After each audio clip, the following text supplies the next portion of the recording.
officers have had to use force in the process of making an arrest have been cut in half. The number of complaints against the department, excessive force complaints, last year was a remarkable year. Typically, we'd be in the double digits. Last year, there was just one for the whole year. So we know we have ongoing issues and challenges. And on the law enforcement side, what we're realizing, it's not about, for us, there's a legislation, there's been huge talk nationally about body cameras. For us, it's not been about body cameras. We don't equip our officers with body cameras, at least we haven't to date.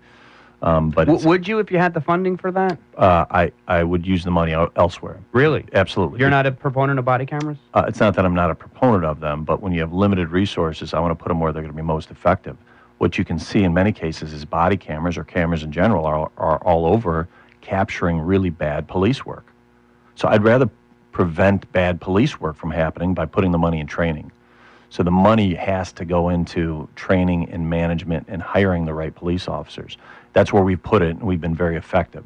We didn't get to the numbers we have today out of just holding someone accountable. It's been about training. So we have dedicated police officers who are full-time working on training, constantly training.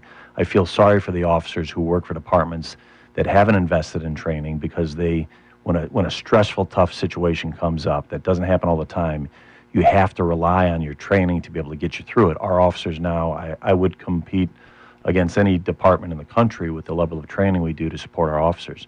So it's remarkable, even though we've had ongoing, very public disputes between myself, the union, the chief, and the union, on a day-to-day basis, we've got officers being trained, not by me, not by the chief, but by other leaders within the department that are bringing them the very best, most capable training in the world that's preparing them to deal with these very difficult situations that they have. And as a result, when we look statistically, just at the numbers, the fact that we've been able to cut the number of use of force incidents in half means that officers are going to be safer, community members are going to be safer. When you have less interactions that become violent, you are statistically going to be in a much better chance of getting home safely to your family as an officer, which is our number one concern.